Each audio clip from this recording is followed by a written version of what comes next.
Assalamualaikum warahmatullahi wabarakatuh. Saya lanjutkan lagi materi tentang fisika, terutama bab untuk listrik statis. Pada pertemuan yang sebelumnya sudah dibahas tentang gaya kolom atau gaya listrik, yaitu gaya tarik-menarik atau tolak-menolak antara dua buah muatan atau lebih pada jarak tertentu. Nah, materinya juga sudah saya berikan pada jarak tertentu. Kemudian untuk gaya listriknya ini dengan rumus F sama dengan K Q1 Q2 per R kuadrat. Dari rumus ini dapat kita ketahui bahwa gaya tarik-menarik atau tolak-menolak atau yang disebut dengan gaya listrik itu minimal punya dua muatan. Nah, seperti ini kan. Dia dikatakan punya gaya listrik karena terdiri dari dua buah muatan. Jenis muatannya bisa positif-negatif, positif-positif, atau negatif-negatif. Terserah materinya atau terserah soalnya nantinya. Jadi semuanya ini tergantung jenis muatannya. Yang pasti mereka pasti mempunyai gaya listrik atau gaya kolom. Kalau muatannya satu bagaimana? Otomatis tidak punya karena mereka nanti tarik-menarik atau tolak-menolaknya sama siapa kan gitu ya. Jadi pasti saya ulangi, pasti memiliki minimal dua muatan. Karena di sini minimal dua muatan, berarti otomatis muatannya boleh 3, boleh 4, boleh 5. Pokoknya minimal kan 2. Ya. Terus kemudian di contoh soal yang sudah saya berikan kemarin, ini ada dua buah muatan plus sama min. Dari jenis muatannya saja, berarti nanti gaya kolomnya itu pasti tolak tarik-menarik ya, karena dia plus sama min. Tarik-menariknya sebesar berapa? Besarnya berapa? Baru kemudian dihitung dengan menggunakan rumus gaya kolom.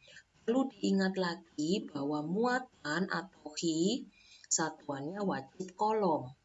Jadi kalau masih mikro harus diganti kolom. Jadi tinggal dikali 10 pangkat min 6. R atau jarak satuannya wajib meter. Jadi kalau belum meter harus diganti atau dikonversi dalam bentuk meter. Nah, ini dua contoh ini hanya terdiri dari dua muatan saja ya. Pada hari ini yang akan kita bahas adalah gaya kolom ketika muatannya lebih dari 2. Bisa 3, bisa 4, dan seterusnya. Nah, ini ya, karena ini caranya gampang, yang kemarin tinggal masukkan ke rumus. Sekarang materi yang berikutnya adalah kalau seandainya muatannya lebih dari 2. Saya akan langsung masuk ke contoh. Karena rumusnya itu cuma satu, yaitu F sama dengan K Q1 Q2 per R kuadrat. Rumusnya cuma satu, tapi nanti dikembangkan lagi tergantung banyaknya muatan. Nah, ini saya beri contoh. Contoh yang pertama, ketahui gambar berikut. Q1, Q2, dan Q3. Jadi ini ada 3 buah muatan. Tentukan besar dan arah gaya listrik yang dialami oleh Q2. Q2 itu berarti kan yang tengah. Yang wajib kalian perhatikan itu adalah masing-masing muatan ini saling mempengaruhi. Ya, saya ulangi lagi. Masing-masing muatan ini saling mempengaruhi. Maksudnya bagaimana? Q1 dipengaruhi 2 dan 3. Q2 dipengaruhi Q1 dan Q3. Kemudian Q3 dipengaruhi oleh Q1 dan Q2. Jadi masing-masing semuanya ini saling mempengaruhi. Karena di contoh soal ini mintanya adalah yang dialami oleh Hi2 yang ini, maka Hi2 ini dari penjelasan sebelumnya, Hi2 ini dipengaruhi Hi1 dan juga dipengaruhi oleh Hi3. Sehingga kalau digambarkan ulang, ada dua gaya nantinya, yaitu Hi2 dipengaruhi oleh Hi1.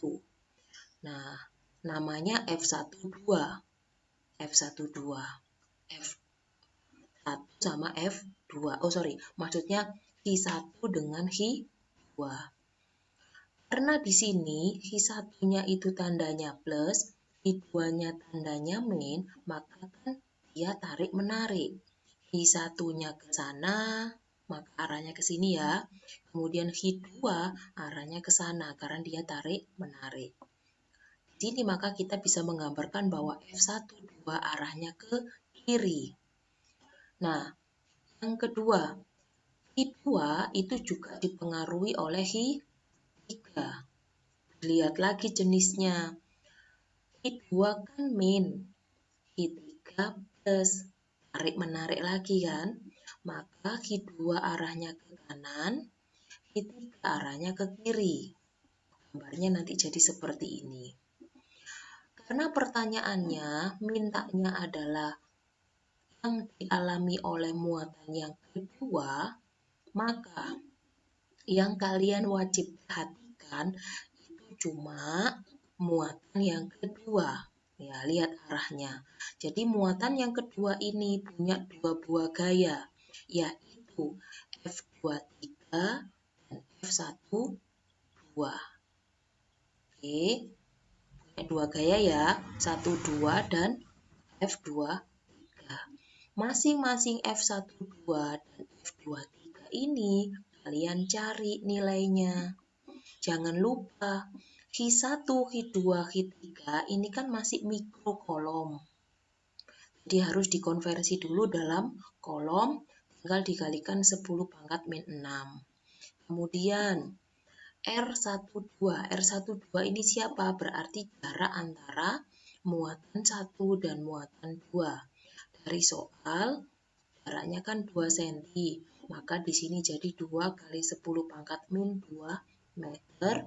Sedangkan R23, jarak dari muatan 2 dan muatan 3, yaitu 4 cm sama dengan 4 kali 10 pangkat min 2 meter.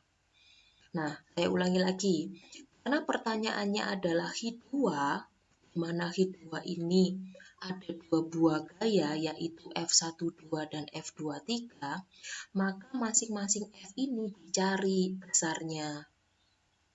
Caranya bagaimana? Ya, pakai rumusnya kolom F12. Maka di sini pakai Hi1 dikali Hi2. R-nya juga R12, jarak antara dua muatan 1 sama muatan 2. Cara ngitungnya seperti yang kemarin, sehingga didapatkan nilai 180 Newton. Setelah itu, F23 di sini berarti Hi2 kali Hi3 dibagi R pangkat 23 kuadrat, jarak antara muatan 2 dan muatan ketiga.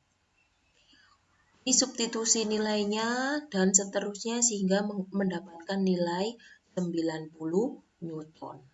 Nah, lihat lagi sekarang gambarnya ini tadi. Maka gambar itu penting sekali. Karena gambar ini menentukan arahnya nanti. Lihat lagi. Muatan yang kedua itu kan ada dua buah gaya. F12 arahnya ke kiri, F23 arahnya ke kanan. Karena F12 dan 23 ini arahnya berbeda atau berlawanan, maka F2 nanti dikurangi karena arahnya berlawanan. Seperti vektor gitu kan ya. Jadi arahnya dikurangi. Kalau arahnya searah bagaimana? Kalau sama-sama ke kanan atau sama-sama ke kiri, maka dia ditambah. Kalau soal ini, karena arahnya berbeda, maka dia dikurangi. Siapa yang dikurangi? Tinggal dilihat saja mana yang lebih besar. F12 sama F23. Siapa yang lebih besar? Karena yang lebih besar adalah F12, maka F12 atau F2 sama dengan F12 dikurangi F23 sama dengan 90 Newton. Mendekati Q1. Kenapa kok mendekati Q1? Karena F12 kan lebih besar. Ya, ke kiri kan ya. Lebih ke kiri lebih besar daripada ke kanan. Maka dapat disimpulkan bahwa F2 sama dengan 90 Newton arahnya ke kiri atau mendekati Q1.